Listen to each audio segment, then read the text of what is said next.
Hello everyone. तो आज हम स्टार्ट करेंगे हमारी एक्सरसाइज 3.2। अभी तक हमने क्या देखा प्रीवियस एक्सरसाइज में कि हम कैसे रेशियो ऑफ कोफिशिएंट्स कंपेयर कर सकते हैं कोई दो पेयर ऑफ लीनियर इक्वेशंस के लिए, या फिर हम ग्राफ से उनका सॉल्यूशन कैसे निकाल सकते हैं। हमने देखा कोई दो लाइंस हैं तो वो इंटरसेक्टिंग हो सकती हैं, पैरेलल हो सकती है, या तो कोइंसिडेंट हो सकती हैं। उसका सॉल्यूशन हमने ग्राफ से भी निकाला और हमने उसके कोफिशिएंट्स के रेशियो को कंपेयर करके भी देखा। तो आज हम एक नया मेथड पढ़ेंगे। तो आपने देखा होगा कभी कभी स्कूल में कोई टीचर, सब्जेक्ट टीचर एब्सेंट हो जाए तो उसके बदले कोई और ही टीचर पीरियड लेने आ जाती है। तो वो क्या हुआ, एक टीचर ने दूसरे पीरियड टीचर की जगह ले ली फॉर दैट टाइम भी। उस समय के लिए अगर कोई नहीं है तो किसी की जगह किसी और ने ले ली। तो ये क्या किया, उसको पर्सन 1 को पर्सन 2 ने सब्स्टिट्यूट कर दिया। यही होता है हमारा सब्स्टिट्यूशन। तो आज हम यही पढ़ेंगे। हमारा जो है अगला मेथड किसी भी दो पेयर ऑफ लीनियर इक्वेशंस की वैल्यू फाइंड करने का, वो है सब्स्टिट्यूशन मेथड। तो देखो हमारे पास जैसे अभी तक था कि दो इक्वेशंस हमें गिवन है। अब दोनों इक्वेशंस को क्वेश्चन ने बोला सब्स्टिट्यूशन से वैल्यू पुट करें। तो हम क्या करें, हमारे पास जब दो इक्वेशन है, हमने मान लिया ये फर्स्ट इक्वेशन है और ये सेकेंड है। हमें क्या करना है, किसी एक के बदले दूसरे को उसकी जगह देनी है, मतलब सब्स्टिट्यूट करना है। तो किसी एक इक्वेशन से हम दोनों में से कोई भी एक वेरिएबल की वैल्यू फाइंड करेंगे और वो वैल्यू हम फिर दूसरी इक्वेशन में उसकी जगह पर रख देंगे। कैसे, जैसे हम मान लो यहाँ पर फर्स्ट इक्वेशन से वैल्यू निकालना चाहते हैं तो हम लिखते हैं फ्रॉम इक्वेशन फर्स्ट। तो फर्स्ट इक्वेशन में आप देखो हमारे पास पहले तो इक्वेशन क्या है, x plus y equals to 14। अब मैं कह रही हूँ कि किसी एक की वैल्यू निकालकर दूसरे के टर्म में हम उसको सब्स्टिट्यूट करेंगे। तो x और y दोनों में से आप किसी की भी वैल्यू निकाल सकते हो। मान लो आप पहले x की निकालना चाहते हो तो x की वैल्यू फाइंड करने के लिए क्या करेंगे, जो भी x के साथ है वो दूसरी साइड ले जाएंगे। तो यहाँ x के साथ y प्लस हो रहा है तो ये प्लस y इधर जाकर क्या हो जाएगा, माइनस हो जाएगा। तो यहां से मेरे पास x क्या आया, अब यहाँ 14 राइट हैंड साइड में लिखा था, ये y चलकर आ गया इधर माइनस हो गया। तो x की वैल्यू क्या आ गई मेरी, x की वैल्यू आ गई 14 माइनस 1। इसको मान लेते हैं थर्ड इक्वेशन। तो ये क्या हुआ, मैंने किसी एक वेरिएबल की वैल्यू निकाली, लेकिन अभी जो आंसर आया वो डिजिट में नहीं है, वो दूसरे वेरिएबल के टर्म में है। x की वैल्यू आई 14 माइनस 1। अब हम क्या करेंगे, हमारा मेथड का नाम क्या है, सब्स्टिट्यूशन। तो अब हम ये वैल्यू जो x की आई है इसको क्या कर देंगे, सब्स्टिट्यूट करेंगे।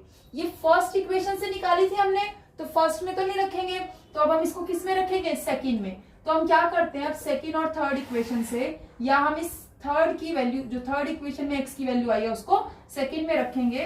तो from equation second and third अब हमें क्या मिला, देखो सेकंड इक्वेशन थी x minus y equals to 4। अब हम यहाँ पर ये जो x की वैल्यू निकाली है ये इसमें यहाँ इस x के बदले रखेंगे। तो यहाँ पर x लिखा हुआ था, लेकिन हम इस x को ना रख करके अब इसकी वैल्यू जो हमने ये लिखी थी क्या, 14 माइनस वाई, ये हमने x की वैल्यू यहाँ पे रख दी। तो ये क्या हुआ, x था यहाँ पर इक्वेशन में, लेकिन ये x किससे सब्स्टिट्यूट हो गया, 14 माइनस वाई से। तो ये हो गया मेरा x यहाँ पर सब्स्टिट्यूट। इसीलिए इस मेथड को हम बोलते हैं सब्स्टिट्यूशन मेथड। तो अब इसको आगे सॉल्व करेंगे, x के बदले तो हमने उसकी वैल्यू रख दी, आगे क्या था, माइनस वाई इक्वल्स टू 4। अब इसको सॉल्व करेंगे, देखो लाइक टर्म्स, ये y और y दोनों लाइक टर्म्स है, तो ये दोनों माइनस और माइनस, माइनस माइनस क्या हो जाएगा, प्लस। तो ये y और y हो गए 2y। अब ये दोनों माइनस का साइन है तो यहाँ पर भी क्या आएगा, माइनस का साइन, क्योंकि इंटीजर्स में हमेशा साइन किसका आता है, बड़ी डिजिट का, और दोनों ही माइनस है तो माइनस का 2y आ गया। अब इस 2y के साथ ये 14 क्या है, इसके आगे साइन क्या है, प्लस।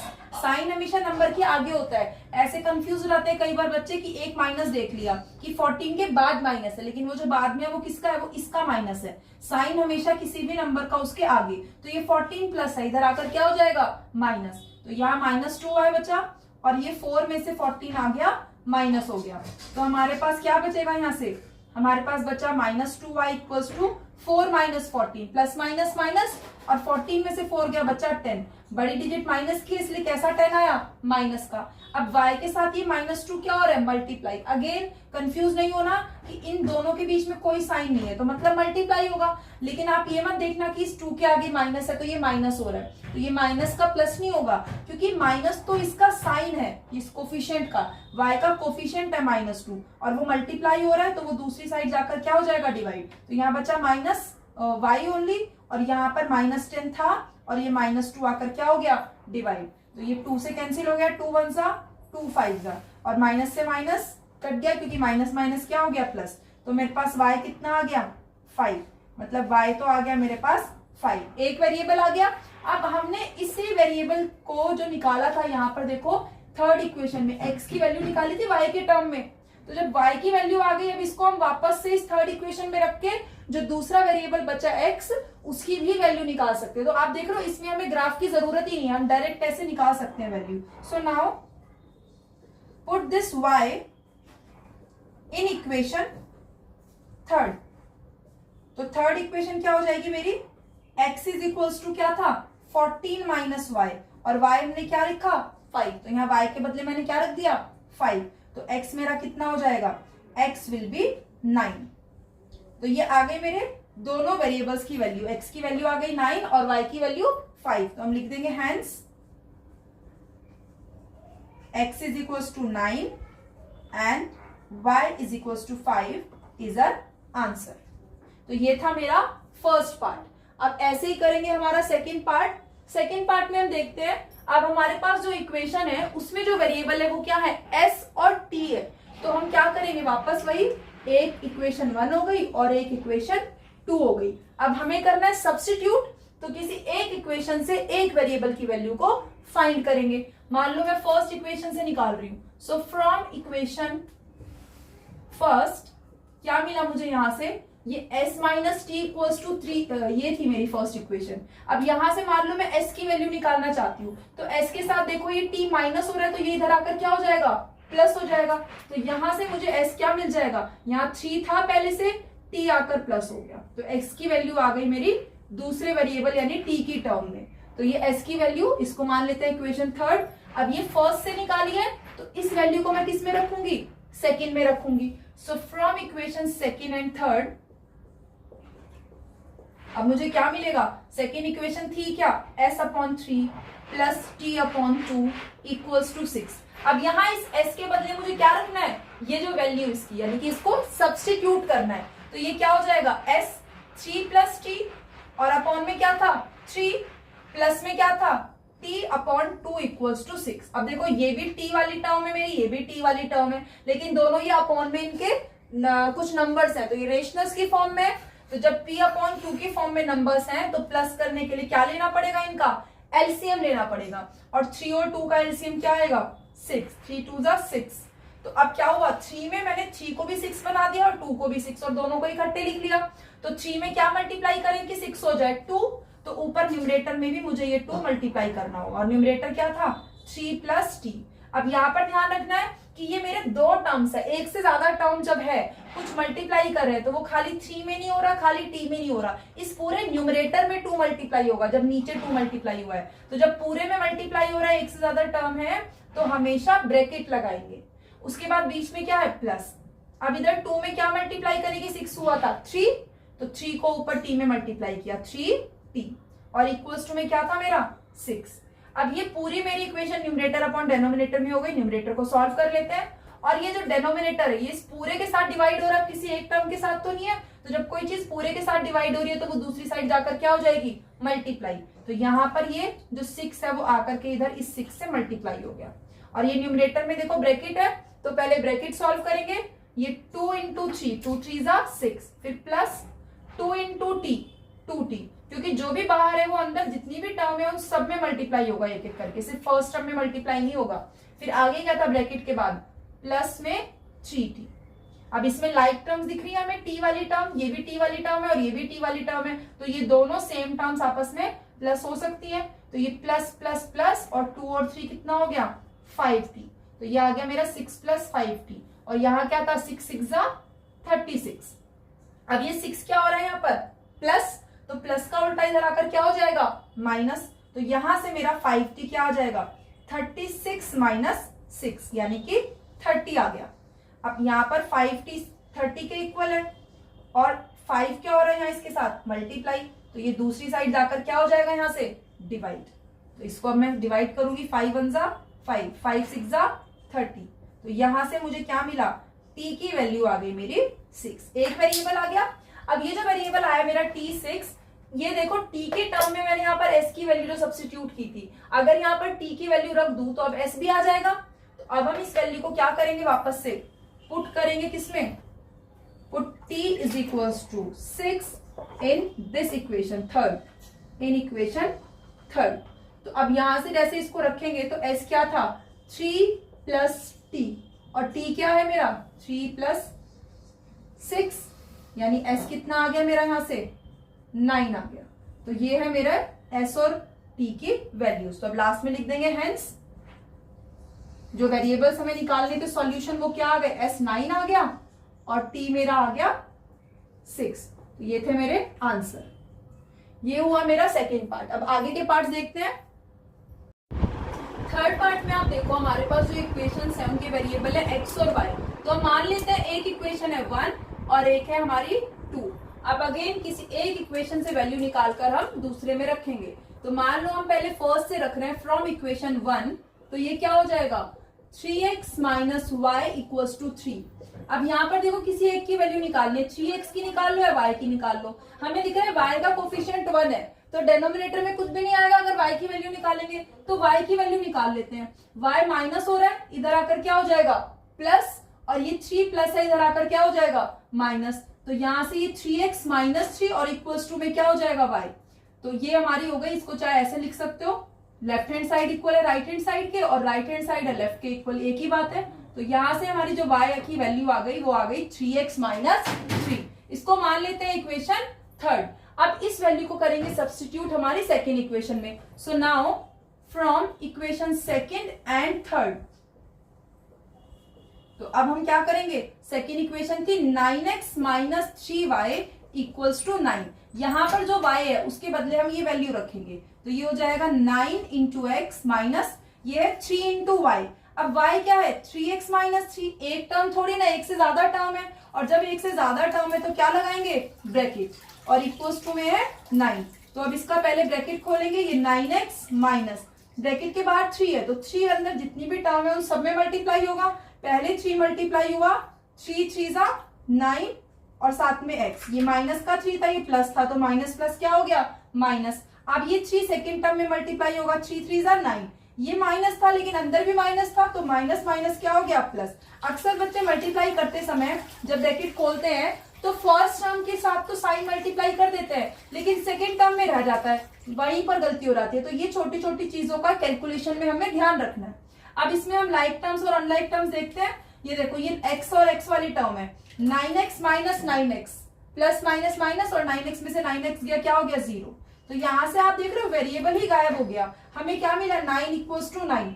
मतलब क्या हुआ कि हम x की वैल्यू निकालना चाह रहे थे, लेकिन x की वैल्यू यहां से x ही गायब हो गया, x ही हमारा एलिमिनेट हो गया। तो x की कुछ भी वैल्यू रखो x की कोई भी वैल्यू रखो, ये लेफ्ट हैंड साइड हमेशा क्या रहेगी राइट हैंड साइड के इक्वल। चाहे हम x की कितनी भी वैल्यू रख लें, तो हम ये कह सकते हैं यहां से कि x के क्या है इनफाइनाइट सॉल्यूशंस है, या x की इनफाइनाइट वैल्यूज है, बिकॉज x की कोई भी वैल्यू के लिए ये इक्वेशन हमारी हमेशा क्या रहेगी सेटिस्फाइड। तो यहां से जब x की वैल्यू इनफाइनाइट आ गई, तो आप देख रहे हो x के टर्म में y की वैल्यू है, this implies x has infinite values. x can have, हम ये लिख सकते हैं that x can have infinite values. अब जब x की वैल्यू इनफाइनाइट होंगी तो x की ही टर्म में y की वैल्यू है, एंड y क्या है हमारा 3x माइनस 3। जब ये x इनफाइनाइट है तो इनफाइनाइट माइनस 3 करोगे तो भी मुझे क्या मिलेगा y की वैल्यू भी क्या मिलेगी इनफाइनाइट मिलेगी। तो यहां से हम कह सकते हैं y can also have infinite values. तो जब x और y की वैल्यूज हमारी इनफाइनाइट हो गई, इसका मतलब ये जो पेयर ऑफ इक्वेशन हमारा है इसमें हमें x और y की इनफाइनाइट वैल्यूज मिलेगी। इसको हम दूसरे टर्म में क्या कह सकते हैं कि x और y के इनफाइनाइट सॉल्यूशंस हो गए। So these two pair of equations have, these equations have infinite solutions। और आप ये तो हमने क्या किया सब्स्टिट्यूशन मेथड से पता लगाया, और अगर आप इसको नॉर्मली भी देखो इन दोनों के इक्वेशंस की जो कोफिशिएंट्स की रेशियो है वो हर जगह पर क्या है, इक्वल है। हर जगह पर इक्वल है मतलब कोइंसिडेंट लाइंस है, मतलब क्या है, इनफाइनाइट सॉल्यूशंस है। तो दोनों ही तरीके से हमें क्या मिलेगा, आंसर सेम मिलेगा, चाहे आप उसको ग्राफिकली देखो, सब्स्टिट्यूशन से देखो या रेशियोज को कंपेयर करके पता लगाओ। अब देखते हैं हमारा फोर्थ पार्ट। फोर्थ पार्ट में हमारे देखो जो वेरिएबल्स हैं उनके कोफिशिएंट्स क्या है, 0.2, 0.3। यहाँ पर क्या है, हर नंबर में एक प्लेस के बाद डेसिमल है, मतलब 10th प्लेस है डेसिमल के बाद। तो अगर हमारे पास कोई नंबर होता है, मान लो 2.4, इसे मैं 10 से मल्टीप्लाई करूं तो ये क्या हो जाएगा 24। इसको पॉइंट अगर हटाकर देखें तो 24 इंटू 10 है, और फिर एक नंबर के बाद पॉइंट 24.0, यानी 24 ही आ गया ना। मतलब अगर एक प्लेस के बाद पॉइंट है तो अगर मैं उसको एक 0 10 से मल्टीप्लाई कर दूं तो वो पॉइंट हट जाएगा। दो प्लेस के बाद पॉइंट है तो 100 से मल्टीप्लाई कर दो, डेसिमल हट जाएगा, है ना। तो यहाँ पर मेरे पास सारे जितने भी कोफिशिएंट्स हैं उन सब में एक प्लेस के बाद पॉइंट है। अगर मैं इन दोनों इक्वेशंस में 10 से मल्टीप्लाई कर दूं both side, left hand side भी और राइट हैंड साइड भी, तो मेरा ये जो पॉइंट है वो एलिमिनेट हो जाएगा। कर तो हम इसको ऐसे डायरेक्टली भी सकते हैं, लेकिन अगर डेसिमल हट जाएगा तो वो जो प्रेशर एग्जाम में रहता है थोड़ा डेसिमल का, वो थोड़ा कम हो जाएगा। इसको सॉल्व करने के लिए थोड़ा आपको लगेगा कि इजी हो गया। तो ऐसा हम कर सकते हैं कि यहाँ पर पॉइंट है सब लेफ्ट साइड में भी और राइट साइड में भी, और सब में एक प्लेस के बाद पॉइंट है, तो मैंने क्या किया, दोनों इक्वेशंस को 10 से मल्टीप्लाई कर दिया। जैसे ही 10 से मल्टीप्लाई करेंगे, मेरी फर्स्ट इक्वेशन क्या हो गई, 0.2 इंटू 10। 0.2 को 10 से मल्टीप्लाई करो तो ये क्या हो जाएगा 2.0, और 2.0 का क्या मतलब हुआ, 2 ही हुआ। तो एक पॉइंट था, 10 से मल्टीप्लाई किया, पॉइंट हट गया, तो डायरेक्टली लिख सकते हैं इसको 2x। ऐसे अगला क्या हो गया 0.3 इंटू 10 3y, और राइट साइड में भी 1.3 इंटू 10 13। तो ये हो गई मेरी फर्स्ट इक्वेशन। और जो दूसरी इक्वेशन है मेरी 0.4 इंटू 10 यानी 4x, फिर आगे 5y, और नेक्स्ट क्या है 2.3 का हो गया 23। ये मान लेते हैं मेरी सेकेंड इक्वेशन। अब ये नॉर्मल नंबर्स है, इनको हम क्या कर सकते हैं, ये नेचुरल नंबर्स। अब इनको सॉल्व करेंगे आगे ऐसे ही। सब्स्टिट्यूट करना है तो किसी एक इक्वेशन से अब हम क्या करेंगे, किसी एक वेरिएबल की वैल्यू निकाल लेंगे। मान लो हम पहले फर्स्ट इक्वेशन से वैल्यू निकाल रहे हैं, तो फर्स्ट इक्वेशन है मेरी 2x plus 3y equals to 13। यहां से मैं क्या करूंगी, जैसे ये 2x के साथ में 3y प्लस हो रहा है, ये दूसरी साइड जाकर क्या हो जाएगा माइनस। अब ये x के साथ 2 मल्टीप्लाई हो रहा है, ये क्या हो जाएगा दूसरी साइड जाकर डिवाइड, तो यहाँ x बचेगा, और यहाँ है 13 माइनस 3y, 2 आकर के हो गया डिवाइड। तो ये हो गई मेरी x की वैल्यू। अब इस x की वैल्यू को हम सब्स्टिट्यूट कर देंगे हमारी दूसरी इक्वेशन में। इसको इक्वेशन थर्ड मान लेते हैं। फर्स्ट से वैल्यू निकाली थी तो सेकेंड में इसको पुट कर देंगे। So now from second and third equations, तो ये सेकेंड इक्वेशन थी 4 इंटू एक्स प्लस में 5y equals to 23। 4 into x है तो 4 के साथ में x मल्टीप्लाई हो रहा है। x क्या है, ये पूरा का पूरा जो मेरा है आया है, तो इस पूरी वैल्यू को 13 माइनस 3y अपॉन में 2 हमने क्या किया, मल्टीप्लाई कर दिया 4 से। आगे क्या था, प्लस में 5y इक्वल्स टू 23। अब देखो ये जो डेनोमिनेटर का 2 है ये सारी टर्म से मल्टीप्लाई डिवाइड हो रहा है, और 4 इस सारी टर्म से बाहर देखो मल्टीप्लाई हो रहा है। तो जब कोई चीज पूरे के साथ मल्टीप्लाई और डिवाइड हो रही है तो वो आपस में कट सकती है। तो 2 से देखो कैंसिल हो रहा है, 2 1 जा 2, 2 2 जा 4। तो क्या बचा मेरे पास, डेनोमिनेटर तो हट गया, 1 आ गया, और यहाँ पर हो गया 2 इंटू ये जो ब्रैकेट है मेरा 13 माइनस 3y, आगे है प्लस 5y इक्वल्स टू 23। अब ब्रैकेट को जब ओपन करेंगे तो ये 2 अंदर सारी टर्म्स मल्टीप्लाई होगा, 13 2 जा 26 माइनस 2 3 जा 6y प्लस में 5y इक्वल्स टू 23। अब ये कांस्टेंट है देखो, और ये दोनों y वाले टर्म्स हैं, ये आपस में सॉल्व हो जाएंगे, और ये कांस्टेंट 26 प्लस हो रहा है, ये इधर आकर क्या हो जाएगा माइनस, और ये दोनों माइनस 6y और plus 5y, minus plus minus, और 6 में से 5 गया तो बचा 1y, यानी खाली 1 जो कोफिशिएंट होता है लिखने की जरूरत नहीं है, खाली माइनस y बचा। अब ये 26 प्लस है, इसके आगे साइन, ये माइनस हो गया, तो हमारे पास माइनस y बचेगा 23 माइनस 26, जो कि क्या हो गया मेरा -3, और माइनस y इक्वल है -3 के, दोनों देखो माइनस से माइनस कट जाएगा, तो यहां से मेरे पास क्या बचा y इज इक्वल्स टू 3। ये आ गई मेरे एक वेरिएबल की वैल्यू।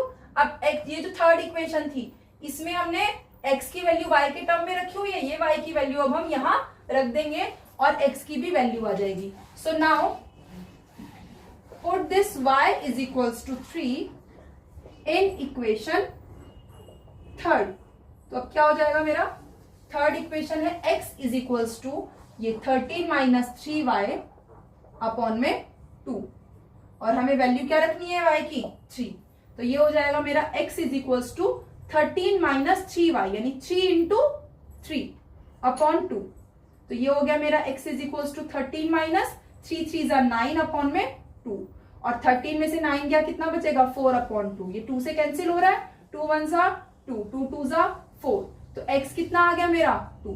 तो आ गई दोनों वेरिएबल की वैल्यू, हैंस हमारे जो सॉल्यूशंस आए वो क्या है, x is equals to 2 and y की वैल्यू क्या आई, y इज इक्वल्स टू 3।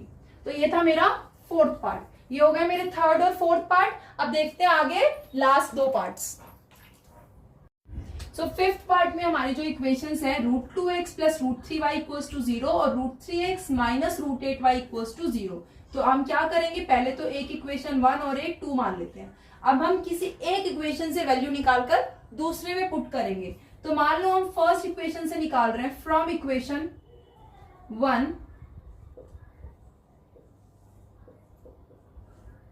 तो ये वैल्यू हमारी है √2 into x plus √3 into y equals to 0। अब x की अगर वैल्यू निकालनी है तो इसके साथ ये टर्म प्लस हो रही है, इधर आकर क्या हो जाएगी माइनस। तो यहां से √2x मेरा हो जाएगा, 0 में से आकर माइनस हुआ, मतलब यही √3 इंटू वाई, ये प्लस से आकर इधर हो गया माइनस। अब x की वैल्यू निकालनी है, x के साथ ये √2 मल्टीप्लाई हो रहा है तो इधर आकर क्या हो जाएगा, डिवाइड हो जाएगा। तो x मेरा हो जाएगा माइनस √3 इंटू वाई अपॉन में √2। ये आ गई मेरी x की वैल्यू। तो ये हो गई मेरी इक्वेशन थर्ड। उसके बाद अब मुझे क्या करना है, इस वैल्यू को सब्स्टिट्यूट करना है हमारी दूसरी इक्वेशन में। तो ये वैल्यू मैं क्या करूंगी, सेकेंड इक्वेशन में सब्स्टिट्यूट कर दूंगी। So from equation second and third, तो सेकेंड इक्वेशन है मेरी √3 into x minus √8 into y equals to 0। अब यहाँ पर जो ये x है, x के बदले मेरे पास ये वैल्यू मैंने निकाली है, इसको हम यहाँ सब्स्टिट्यूट करेंगे। तो ये हो जाएगा √3 इंटू एक्स था, तो ये हो गया माइनस √3 अपॉन √2y। ये आकर इससे क्या हो गया multiply, minus √8y equals to 0। अब मल्टीप्लाई करना है इसको, तो न्यूमरेटर न्यूमरेटर से मल्टीप्लाई होगा, डेनोमिनेटर डेनोमिनेटर से। √2 और √3 कट तो रहा नहीं है, तो सीधा सीधा मल्टीप्लाई कर देते हैं। अब ये √3 किस में मल्टीप्लाई होगा, √3 में, तो √3 इंटू √3, रूट मतलब हाफ पावर, तो ये हाफ और हाफ पावर मिलकर कितनी हो गई 3 की पावर 1, यानी ये हो गया 3, और प्लस माइनस माइनस, डेनोमिनेटर में क्या था √2 और साथ में है y, माइनस आगे क्या है √8y इक्वल्स टू 0। तो अब देखो ये दोनों मेरे y वाले टर्म्स है, तो दोनों लाइक टर्म्स है, तो इनको मैं आप प्लस माइनस कर सकती हूँ। इस टर्म में माइनस है, इस टर्म में माइनस है, माइनस माइनस इसको क्या करेंगे प्लस। लेकिन अब देखो इसके डेनोमिनेटर में कुछ नहीं है, √2 है, लेकिन यहाँ कुछ नहीं है, मतलब यहाँ क्या होगा 1। तो आप एलसीएम लोगे, फिर इसको सॉल्व करोगे, फिर दूसरा ये रूट कई कुछ बच्चों को थोड़ा सा डरावना भी लगता है सॉल्व करने में। तो इससे बचने का क्या तरीका हो सकता है, यहाँ पे डिस्ट्रीब्यूटिव प्रॉपर्टी पढ़ी है ना हमने, कि अगर कोई चीज दो या उससे ज्यादा टर्म में मल्टीप्लाई हो रही है तो उसको हम कॉमन ले सकते हैं। तो यहाँ पर देखो इन दोनों टर्म में y मल्टीप्लाई हो रहा है, यहाँ भी y और यहाँ भी y है, तो मैं इन दोनों में से y को कॉमन ले सकती हूँ। तो जब मैं y को कॉमन लूंगी तो ये क्या बचेगा मेरा, यहाँ बचेगा माइनस 3 अपॉन √2, और यहाँ पर क्या बचा y कॉमन लेकर माइनस √8। तो ये पूरा का पूरा एक ब्रैकेट बन गया जो y से क्या हो रहा है मल्टीप्लाई हो रहा है, और इक्वल्स टू में क्या है 0। अब ये पूरा ब्रैकेट y से मल्टीप्लाई हो रहा है, तो ये मल्टीप्लाई दूसरी साइड जाकर क्या हो जाएगा डिवाइड। जैसे अगर ये पूरा ब्रैकेट ना होता, y इंटू मान लो कोई नंबर होता a इक्वल्स टू में कुछ 0, तो y के साथ ये a मल्टीप्लाई हो रहा है, तो ये दूसरी साइड जाकर क्या हो जाता डिवाइड। और 0 को आप अगर a से डिवाइड करो या किसी भी नंबर से करो, चाहे प्लस का हो या माइनस का हो, क्या आएगा आंसर 0 ही आएगा। तो यहाँ पर जो ये ब्रैकेट है ये कोई एक नंबर है, कुछ ना कुछ वैल्यू आएगी सॉल्व करके, ये पूरा मल्टीप्लाई हो रहा है, तो ये इधर आकर क्या हो जाएगा डिवाइड। तो मेरा y जो होगा वो क्या हो जाएगा 0 अपॉन अ नंबर, तो वो क्या हो जाएगा 0। 0 को किसी से भी डिवाइड करो हमें क्या मिलेगा 0 ही मिलेगा। अब इस वैल्यू को मैं किस में रखूंगी, इक्वेशन थर्ड में। So put this value, put y is equals to 0 in equation third. तो मुझे क्या मिलेगी third equation, x is equals to क्या है, -√3/√2 इंटू 0, y है ना, तो मतलब 0। और 0 को किसी भी नंबर से जैसे डिवाइड करेंगे तो भी 0, मल्टीप्लाई करेंगे तो भी क्या मिलेगा, 0 ही मिलेगा। मतलब मुझे x भी 0 मिल गया और y भी क्या मिल गया, 0। तो यहां से मुझे लिख सकती हूँ मैं अपने सॉल्यूशंस, हैंस x भी आ गया मेरा 0 एंड y इज ऑल्सो 0। तो ये थे मेरे सॉल्यूशन इस गिवन पेयर ऑफ इक्वेशन के। अब अपना लास्ट पार्ट हम देखते हैं। लास्ट पार्ट में आप देखो जो हमारे इक्वेशंस है उनके वेरिएबल तो x और y है, लेकिन कोफिशिएंट्स क्या है, p/q की फॉर्म में है।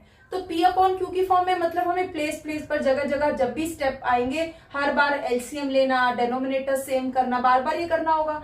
तो इससे बचने के लिए हम एक चीज कर सकते हैं कि हम पहले इनके डेनोमिनेटर्स हटा दें। वो कैसे हटा सकते हैं, आप देखो इन दोनों के डेनोमिनेटर यहाँ 2 है, यहाँ 3, और सेकेंड इक्वेशन में भी 3 और 2, और 3 और 2 का अगर मैं एलसीएम लूं तो क्या होगा, 3 2 6, मतलब इन दोनों का एक कॉमन मल्टीपल है 6। तो अगर मुझे डेनोमिनेटर से 2 और 3 हटाने एक बार में, तो मैं क्या कर सकती हूँ, दोनों इक्वेशन को 6 से क्या कर सकती हूँ, मल्टीप्लाई। तो जब मैं दोनों इक्वेशंस को 6 से मल्टीप्लाई कर दूंगी तो क्या हो जाएगा, फर्स्ट इक्वेशन में देखो 3/2 इंटू एक्स है, तो इसको मैं 6 से मल्टीप्लाई कर रही हूँ, तो ये 2 से ये 6 कट जाएगा, 2 3 6, तो ये क्या बचेगा, 3 3 9x। और सेकेंड जो टर्म है -5y/3, जब इसको भी 6 से मल्टीप्लाई करूंगी तो 3 1 3, 3 2 6, और ये 2 5 क्या हो जाएगा, 10y। तो ये हो गया मेरा -10y। और राइट साइड में -2 इंटू 6, 2 6 12, और माइनस प्लस माइनस। तो ये मेरी फर्स्ट इक्वेशन चेंज होकर के हो गई ये। तो यहां से मेरे देखो p/q डेनोमिनेटर्स हट गए मेरे, 1 आ गया। उसके बाद सेकंड में ऐसे ही x/3, इसको जब 6 से मल्टीप्लाई करूंगी, 3 से 6 कटेगा, 3 2 6, तो बचेगा 2x।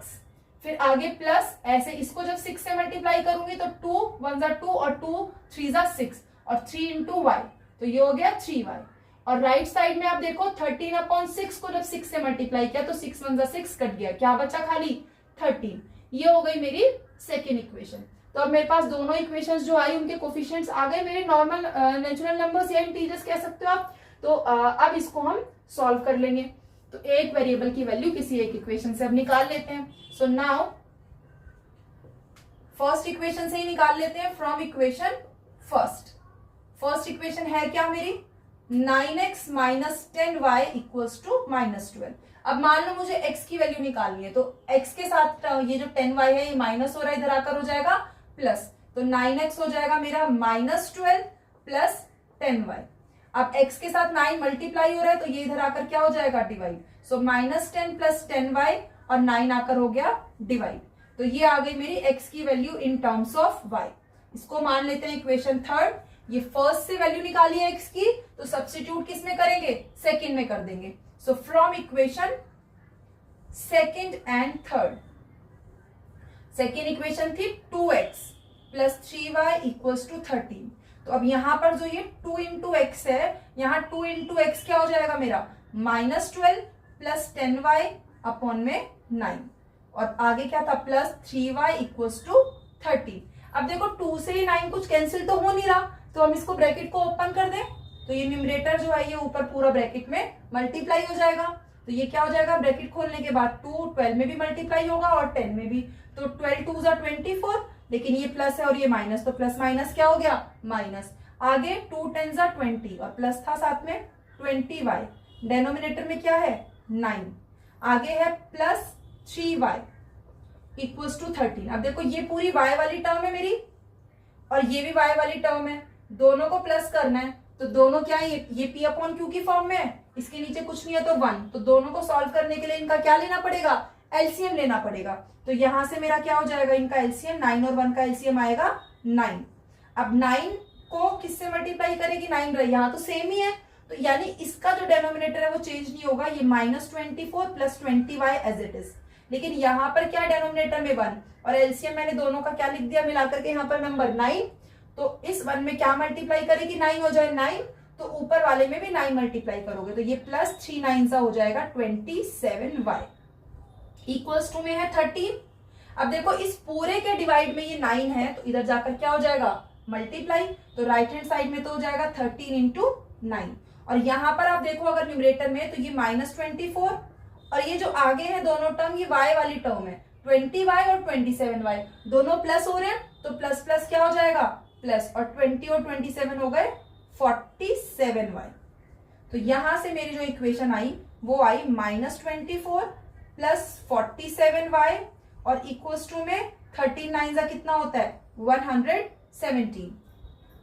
तो ये अब यहां से मेरे पास क्या है, जो ये इक्वेशन है इसमें अब 47y इस y वाली टर्म के साथ ही 24 माइनस हो रहा है, तो -24 इधर आकर क्या हो जाएगा प्लस, तो यहां बचेगा खाली 47। This implies 47y equals to में क्या था 117, और ये जो -24 था ये इधर आकर क्या हो गया प्लस, तो ये 24 इधर प्लस हो गया, तो प्लस होकर के ये कितना बन जाएगा, ये बनेगा मेरा 141। तो 47y इक्वल्स टू 141 आ गया। 47 यहाँ y के साथ मल्टीप्लाई हो रहा है तो ये इधर आकर के 141 से क्या हो जाएगा डिवाइड। अब 47 से इसको डिवाइड करना है। देखो आप देखो 47 तो एक प्राइम नंबर है, तो 47 प्राइम नंबर है तो ये 47 से ही कटेगा, अगर कटेगा तो पूरा पूरा, तो उसके या तो फिर ये पॉइंट में आएगा। तो उसके लिए हम देख लेते हैं पॉसिबिलिटी कि पहले अगर डेसिमल में अगर नहीं आ रहा पूरा पूरा जाए तो यूनिट प्लेस देखो इसकी 7 है और ऊपर क्या है 1 है, तो 7 में क्या मल्टीप्लाई करूं कि यूनिट प्लेस पे 1 मिल जाए, 7 3 जा 21, तो 3 से आप इसको मल्टीप्लाई करके देख लो। हिट एंड ट्रायल से आप देख सकते हो इसको मल्टीप्लाई करके किससे कितने टाइम्स ये जा रहा है, तो 3 7 जा 21 कैरी 2, 3 4 जा 12 और 2 14। तो ये तो वही नंबर आ गया जो हमें चाहिए था, मतलब 47 से कितने टाइम डिवाइड हो रहा है 3 टाइम, 47 1 जा 47 और 47 3 जा 141। तो यहां से मेरी y की वैल्यू क्या आ गई, y इज इक्वल्स टू 3। एक वेरिएबल की वैल्यू आ गई मेरी। अब मैंने x की वैल्यू y के टर्म में इक्वेशन 3 में निकाली हुई है, तो ये y की वैल्यू अब मैं कहां रख दूंगी, इस इक्वेशन 3 में। तो यहां से put y is equals to 3 in equation 3 और फिर मुझे मिल जाएगी मेरी x की वैल्यू, क्योंकि x क्या है यहां पर -12 प्लस 10y अपॉन में 9। तो अब इसमें वैल्यू रखते हैं, तो x क्या हो जाएगा -12 प्लस 10y यानी 10 इंटू और y है 3 अपॉन में क्या है 9। तो ये हो गया मेरा -12 10 3 जा 30 अपॉन में 9। तो अब ये -12 प्लस 30 माइनस प्लस क्या हो गया माइनस, और 30 में से 12 गए क्या बचेगा 18, बड़े डिजिट प्लस किए तो प्लस का 18 और अपॉन में है 9। तो 18 अपॉन 9 ये 9 से कैंसिल हो रहा है, 9 1 जा 9 9 2 जा 18। तो x मेरा कितना आ गया 2। तो ये आ गई मेरी x की वैल्यू। सो मेरे जो सॉल्यूशंस थे इस पेयर ऑफ इक्वेशन के लिए वो क्या मिले मुझे, x2 मिला और y की वैल्यू इससे ऊपर निकाली हमने, y मुझे मिला 3। ये है मेरा आंसर। सो ये था मेरा 6th पार्ट और ये हुआ मेरा फर्स्ट क्वेश्चन कंप्लीट। अब आगे देखते हैं क्वेश्चन नंबर 2।